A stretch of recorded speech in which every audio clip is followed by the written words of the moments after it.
Good morning Danishi. Good morning කියමා. අපේ යාළුවන්ට සුබම සුබ උදෑසනක්. ඔන්න ඉතින් අදත් අපි ඔයාලගේ ආසම වැඩසටහන අරගෙන ආවා. මේ තමයි පුංචි පැංචි. ඔව් නිකන් නෙමෙයි. ඔයාලා ආස කරන විශේෂාංග ගොඩක් අපි අරගෙන ඉවිත් තියෙනවා. ඒ වගේම දුනිෂි අපේ යාළුවෝ විතරක් නෙමෙයිනේ. අම්මලා තාත්තලා, අක්කලා අයියලා, නංගිලා මල්ලිලා මේ හැමෝම කැමති වැඩසටහන තමයි පුංචි පැංචි කියලා කියන්නේ. එහෙනම් අපි අපේ යාළුවන්ට කියමු වැඩසටහන ඉවර වෙනකම් අපිත් එක්ක රැඳිලා ඉන්න කියලා. දුනිෂි මම ඔයාගෙන් පුංචි ප්‍රශ්නයක් අහන්නද? අහන්න බලන්න. ඔයා කැමති හරි මාමටද බැරි මාමටද? එකපාරටම මට කියන්න බෑනේ. ඉන්නකො පොඩ්ඩක් මං හිතලා බලනකම්. හරි මාමද බැරි මාමද? මට මතක් වුණා. මොකද්ද? හරි මාමයි බැරි මාමයි දෙන්නම එකතු වුණාමනේ ලස්සන කතන්දරයක් ගොඩනගන්නේ. ඒ කියන්නේ ඉතින් මං ඒ දෙන්නටම කැමතියි. එහෙනම් ඔයාලා ගොඩක් ආසාවෙන් බලන් ඉන්න පුංචි පැංචි කතන්දර ගෙදර.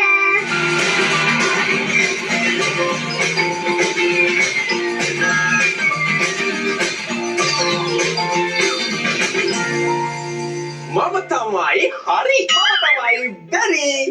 හරි. අද ඔන්න අපි කියලා දෙන්න යන කතාව ලස්සන කතාවක්. අද කතාව වෙන්නේ ඔයාලගේ ගෙදර ඉන්න සුරතලි.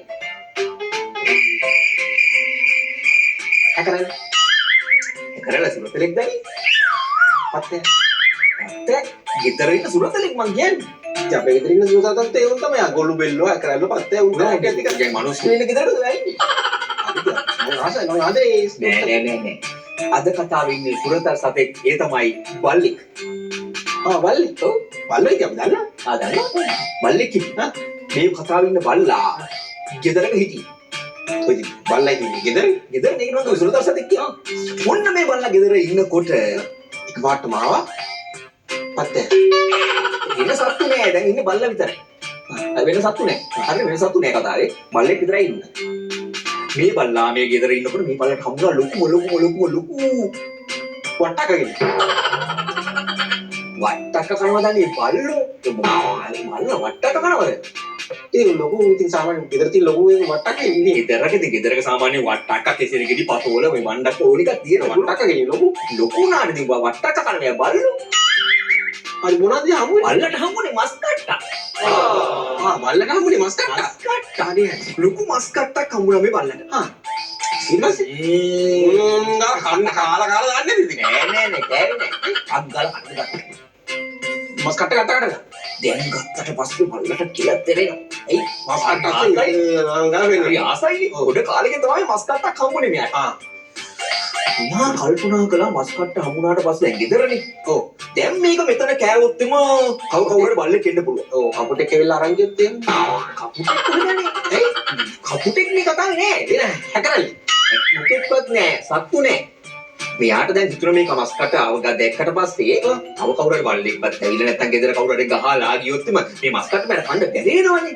ඒක නිසා මෙයා හිතුවා වෙන කොහාට ගිහිල්ලා මේ මස් කට්ට කන්න. හරියට. ඔන්න දැන් මේ ගෙදරින් එහා පැත්ත ටිකක් එහා පැත්තේ අල්ලපු ගෙදරට ගියා. අල්ලපු ගෙදර ගොයි. එතරම් කවුරුහරි ඉන්න පුළුවන් නේ. ගෙදරකට ගියේ. ඒක මෙයා නිදහස් තැනකට ගියා. මේ ගෙදර ඉඳන් මෙයාට බලනකොට මෙයාට කරන්නේ ඈත ගහක් තියෙනවා.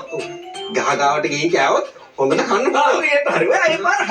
හරි. ඔන්න දැන් මෙතන මෙයාගේ ගෙදර ඉඳලා එහා පැත්තට යන්න ඕන. ඉතින් යන්න තියෙනවා පොඩි දිය පාරක් තියෙනවා. දැන් සාමාන්‍ය ගෙවල් කොහෙද හරි පාර? නෑ දිය පාරගේ වතුර පාර. වතුර කොහෙද පාරක් තියෙන්නේ? වතුර පාරක් නෑ. ඒක අපි කියන්නේ සාමාන්‍යයෙන් ඇලක් කියලා හිතන්නකො. ඇලක්. ඔන්න ඇලක් තියෙනවා. දැන් ඇලෙන් එහා පැත්තට යන්න ඕන. දැන් මස් කට්ට තරම් බීරගෙන ගියා. නෑ. ඇලෙන් එහා පැත්තට යන්න ඒ දණ්ඩක් දාලා තිබ්බා. මොන දණ්ඩ? ඒ දණ්ඩ. ඔය දැන් ගිහලා තියෙනවා. වේද පිස සීද කියලා දන්නේ දණ්ඩක් නම් දන්නවා. දණ්ඩෙ ගිහින් තියෙනවා. නෑ ලොකු කොටයක් දාගෙන ඊද බීද සීද කියලා ගහන්නේ නෑ ඒකේ. ඒක නිකන් කොටයක්. ඒකට අපි කියලා ඒ දණ්ඩ කියලා. ඒ කියන්නේ එළ පාරක් තියෙනවා, ඉහුරු දෙකක් තියෙනවා. මේ ඉහුරු දෙක එහා පැත්තට මාරු වෙන්න තියෙනවා අපි කියලා ඒ දණ්ඩ කියලා. මේ දණ්ඩ. ඒ දණ්ඩක් කියලා එකක් නෑ ඒ දණ්ඩ. හරි ඒ දණ්ඩක තියෙනවනේ. ඒක පාරක් එහා පැත්තට ඒ දණ්ඩක් තියෙනවා. ඒක ඒ දණ්ඩ ඒ ඔව් ඒ දණ්ඩේ ඒ දණ්ඩේ. ඒද බීද නෑ ඒ දණ්ඩ තමයි නම. ඔන්න දැන් අර මස් කටේ තියාගෙන අර ඒ දණ්ඩ යනවා. ඒ දණ්ඩ යනවා. මෙන්න ඒ දණ්ඩේ මැදට ආවා. මැදට ආවට පස්සේ එයා දැක්ක මේකේ ගහලා තියෙන්නේ මේ කියලා. ඒද බීද සීද කියන එකක් නෑ. ඒකෙම නෑ අනේ. දැන් මං කිව්වේ ඒ දණ්ඩ කියන්නේ වගේ මේ එළපාරක එහා පැත්තේ යන තියෙන මාර්ගය. කොටේ. ලී කොටේ කියලා හිතන්න. ලී කොටේ. මැදට ආවා. ඔව්. මැදට ඇවිල්ලා නිකන් බැලුවම යට මේව යට වැළුවා. ගැලුවා. බලන්න කොට අර වැලේ හිටියා නයික්. නයික් කොහෙද අනේ එළවල් වල? ඉතින් ඒ මුචි මගේ ගෑවේ ගල් ලොකු සතෙක් හිටියා කියන එක අදහස් කරන්නේ. ගානේ නයි ඒ ලොකු සතෙක් හිටියා. කිවුලි කිඹුල්ලෝ ඉන්නේ සාමාන්‍යයෙන් වැවක එහෙම නැත්නම් ඔය ගඟක එහෙමනේ. දියවරි දෙබරියෙක් හිටියේ නෑ. මාළුවෙක් හිටියේ නෑ. මෙයා මේ වැදේ දැවක ඉතින් ගඟක මාළු දියව වෙන මොකෝ ඉන්නද? මෙයා දැක්කම අලි ඉන්නද? මොකද්ද නේ කියන්නේ? මෙයා දැක්කම බල්ලෙක් ඉන්නවා. බොරු කියන්නේ වයිද? වතුර කොහොමද බල්ලෝ ඉන්නේ? මෙයා දැක්ක බල්ලෙක් ඉන්නවා. ඉන්න බෑනේ ඉතින් දැන් උඩත් බල්ලෙක්ලු දැන් වතුර යා දිය බල්ලෙක් ඉන්නේ. නෑ මෙයා දැක්ක බල්ලෙක් ඉන්නවා. ඉතින් එහෙම කොහොමද බල්ලෙක් ඉන්නේ? ඒක නැති එයා එහෙනම් දකින්න ඇති කිඹුලා නිකන් බල්ලෙක් වගේ නැහින්නේ. නෑ. ඉතින් බල්ලෙක්ම නෙවෙයි ඉතින් බල්ලෙක් දැක්කා. ඉතින් බල්ලෙක් ඉන්නේ කොහොමද වතුරේ? එයා වතුරේ බල්ලොන්ට ඉන්නේ බෑනේ. නෑ මෙයා බල්ලෙක් නෙවෙයි ඉතින් දැක්කා බල්ලෙක් වගේ කෙනෙක් ඉන්නවා. ඉතින් එහෙම දකින්නේ කොහොමද යා? ඒ ඉවරනේ. බල්ලා උඩ ඉන්නකොට ඉවේලි වැටලා තිනවා. එයාගේ එවනල්ල යාර වතුරෙන් පේනවනේ. පේනවනේ. එයා වගේම බල්ලෙක් ඉන්නවද? ඉන්නවා. හරි. බල්ලා විතරක් නෑ කමන්නේ නෑ. මස් කට්ට. බල්ලයි මස් කට්ටයි දෙකම තියෙනවා නේද? ලොකු මස් කට්ටක් තමයි පේන්නේ. ඔව්. ලොකු බල්ලෙක් ඉන්නවා. ලොකු මස් කට්ටක් තියෙනවා. පේනවා. දැන් කල්පනා කළා. ඔව්. මේ තියෙන මස් කට්ටට වඩා අර මස් කට්ට ලොකුයි. දැන් මම කයින්කට වඩා අර තියෙන එක ලොකුයි. ඒක කෑවොත් නම් මගේ බඩ තව ටිකක් පිරෙයි. හරියට හරි. එහෙම හිතලා මෙයා මොකද කරේ අර දිය පාරේ තියෙන බල්ලගේ හේවණල්ලට දොබ ගලපෑනේ පැටලා. පැනලා මස් කට්ට කන්න ගත්තා. කන්න උදනේ තියෙන්නේ. මස් කට්ටක් නෑ. ඔව් මෙයාට රැවටිලා. මෙයා රැවටිලා හේවණල්ලට පැන්නේ. ඔව් දැන් මොකක්වත් නෑ. අනේ අපේ දිවිච්ච මස් කට්ටක් නෑ. නිකන් ඔහේ පැන්නා. ඒකත් නෑ. මෙයා දැන් වතුරේ ගහගෙන යනවා. අයියෝ. අනේ ඔන්න දැක්කද තමන් ළඟ තියෙන දේ සෑහීමකටපත් වෙන්නේ නැතුව ඔව් නිකන් අර මායාවක් වගේ දැක්ක ලොකු දෙයක් දිහා බලලා මෙයා රැවටුණා. කවදාවත් අපි මස් කට්ටක් අරගෙන බීදන්න යන්න හොඳ නෑ. ඒ මොකක්ද නේ කිව්වේ? දැන් මේ කතාවෙන් ගන්න දෙන උපදේශය ඒකද? ඒ වගේ දණ්ඩේ යන්න හොඳ නෑ. ඒ දණ්ඩ බීදන්න කතාවක් වැඩක් නෑ. ඒ අපිට ගන්න දෙන උපදේශය තමයි අපි ළඟ තියෙන දේෙන් අපි සෑහීමකටපත් වෙනවා. අපිට නිකන් මායාවක් වගේ පේන දේවල් පස්සේ දුවන්නේ නෑ. අපි ළඟ තියෙන දේෙන් සෑහීමකටපත් වෙලා සතුටේ ජීවත් වෙනවා. ඒක තමයි ඒකෙන් ගන්න දෙන උපදේශය. ඒ මස් කට්ටක් අරගෙන කොහොමද එහෙම දණ්ඩ කියනවා නම් හොඳ නෑ නේ. ඒක ප්‍රශ්නයක් නෑ. දණ්ඩ කියන්නේ ප්‍රශ්නයක් නෑ. මේක ගන්න දෙන උපදේශය අරගෙන. ඒ දණ්ඩ යන්න බැරි කතාවක් නෙමෙයි. තමන් ළඟ තියෙන දේ දැන් අර මස් කට්ටේ අදියාගෙන හිටියනම් යාට මස් කට්ට මන්න දෙන්න. යා අනිත් එකට ලෝභකමේ රැවටුණානේ. අන්න එහෙම වෙන්න හොඳ නෑ නේද? හොඳයි ඔන්න එන්නේ වගේ වැදගත් උපදෙස් ගන්න පුළුවන් ලස්සන කතාවක් අරගෙන අපි අය කවද දෙන්නේ ලබන සතිය.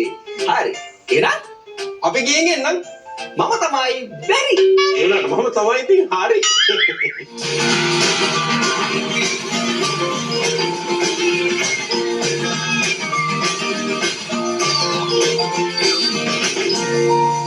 ඔන්න අපි කතන්දරයකුත් බැලුවනේ.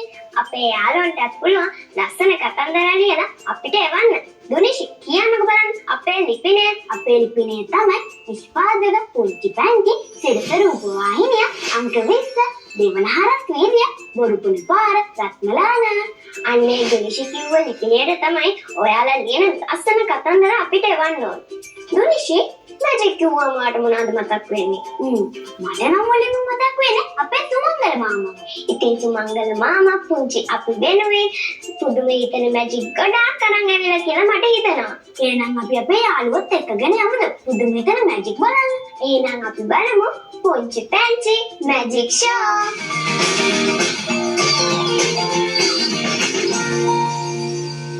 හොඳයි දුවලා පුතාලා මලක තියෙන රතු පාට ලේස්වක් ප්‍රති කැලක් මේ පෙන්නන මැජික් එකේ නම තමයි ගුවනේ පාවෙන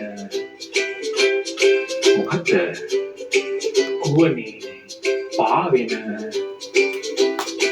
බෝලය මම ඔබට බෝලේ ටිකක් පැහැදිලිව පෙන්නන්නම් මෙන්න මේ වගේ බෝලයක් රෙදි පාට බෝලයක් දැන් මම රෙදි පාට බෝලේ සමබර කරනවා මේ වගේ ලේස් උඩ සමබර කරලා 1 2 3 කියනකොට බෝලය පාවෙනවා. පාවෙන බෝලය මම ඇදලා ගන්නවා මගේ ළඟට. ඇදලා ගන්න අතර බෝලය ආයෙත් මේ වගේ පාවෙනවා. පාවෙන බෝලය මම ඇදලා අරගෙන දුවල පුතාලා දැන් මම මේ බෝලය මගේ අතට ගන්නවා. එහෙම අතට ගත්තා. අරගෙන මම බෝලය තියනවා මේ වගේ මේසයක් උඩින්. ඊළඟට මම මගේ මැජික් මන්ත්‍රයක් මතුරනවා. ඒ මන්ත්‍රය තමයි සිම් සලා බිම් කිව්වම බෝලයත් එක්ක මේසේ පාවෙනවා. දැන් පාවෙන මේසය මෙහෙම කරලා මේසය උඩට පා කරලා ඊට පස්සේ දුවල පුතාලට මම මේසය ටිකක් පැහැදිලිව පෙන්නන්නම්. මෙන්න මේ වගේ පුංචි ලී මේසයක්. මෙන්න මේ වගේ මේසයක්. ඊට පස්සේ මම මේසය ආවරණ දෙකට අල්ලලා නැවතත් මන්ත්‍රයෙන් වතුරනවා සිම් සලා බිම් කිව්වම මේසේ පාවෙනවා. පාවෙන මේසය මෙහෙම පාවෙනවා. පාවෙන මේසේ මම නැවත බිමට පා කරලා ඉවරලා දොළ පුතාලා මේසේ ඊටම පැහැදිලිව පෙන්නන්න ආවන් රෙදිකට අයින් කරලා ඉවරලා මෙන්න මේ වගේ කිලි මේසය බොම්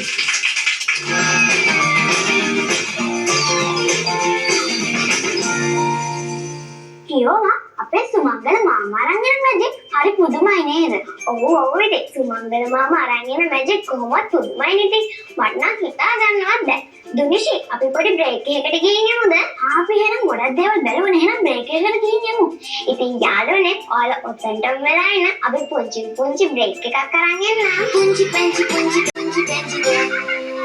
පැංචි ආයිමා ඔන්න කියපු විදිහටම අපි ඉක්මනට ආපහු ආවා. ඒක නෙමෙයි කියෝමා. මට පුංචි ප්‍රශ්නයක් තියෙනවා. මොකද්ද?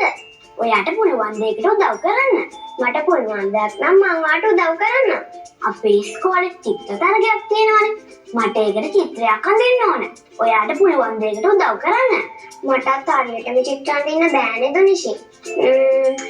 අපි මේකට අනුරාධ ටීචර්ගෙන් උදව්වක් ගමුද? හරි එහෙනම්. අපි අපේ යාළුවන්ට ලස්සන චිත්‍ර අඳින්න හැටි දැනගන්න අනුරාධ ටීචර් එන්න කියමු.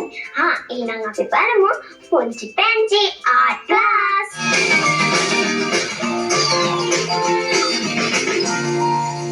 අද අපි අඳින්න යන්නේ බැටල් පැන්චෙක්. ඔන්න බලන්න පුතේ, මෙයා අඳින්නේ බ්‍රවුන් හැඩතලයයි වලාකුළුයි එක. හරි. ඔන්න අපි අඳිනවා වලාකුළ. ඊළඟට මෙයාට දානවා මෙන්න මෙහෙම හැඩයක්. තවත් වලාකුළක් අඳිමුද? හරි. මෙයාට අපි දානවා පුතේ කන්ද හෙතු. ලස්සන ඇස් දෙක නහය කට තමයි ඔන්න අපි අඳින්න හදන්නේ. හරි. මේ ආලුවට තියෙනවා කකුල් 4ක්. ඔන්න එහෙනම් අපේ බැටළු පැංචා ඇඳලා ඉවරයි. අපි එහෙනම් ඔන්න සූදානම් වෙන්නේ මෙයාව පාට කරන්න.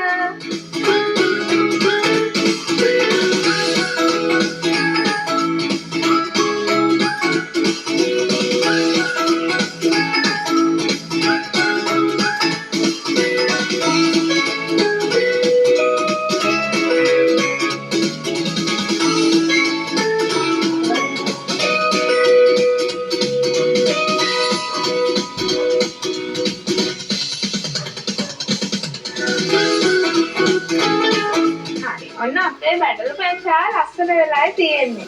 ඊළඟට මෙයාගේ කට කොටස අපි ගමු රතු. ඒ ගමම ඔන්න නහය කොටසත් අපි ගාගත්තා. දැන් අපේ චූටි සැරෑටි ටිකක් දාගමු මෙන්න මේ විදිහට.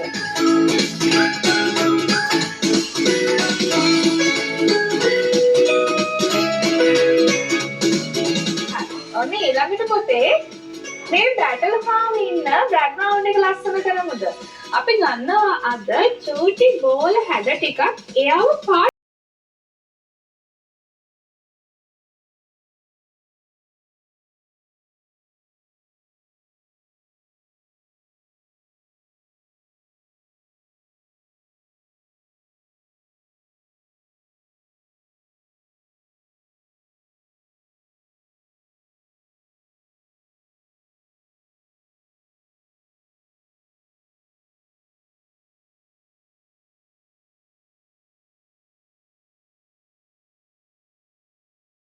ඔන්න පොතේ අපේ බැටල් පැන්චා ඇඳලා ඉවරයි ලස්සනට පාට කරලත් ඉවරයි.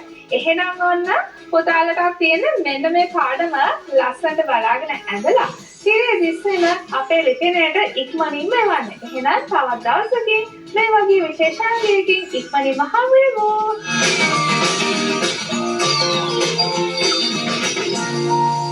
ඉතින් අපේ පුංචි යාළුවන්ටත් පුළුවන් මේ විදිහට ලස්සන චිත්‍ර ඇඳලා අපිට එවන්න.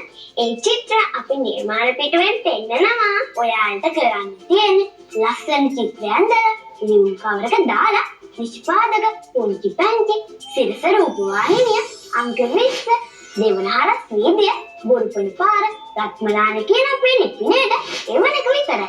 එහෙනම් යාළුවනේ බලන්න ඔයාලට ලස්සන චිත්‍ර මේ අතර තියෙනවද කියලා. එහෙනම් අපි බලමු පුංචි පැංචි නිර්මාණ පිටුව.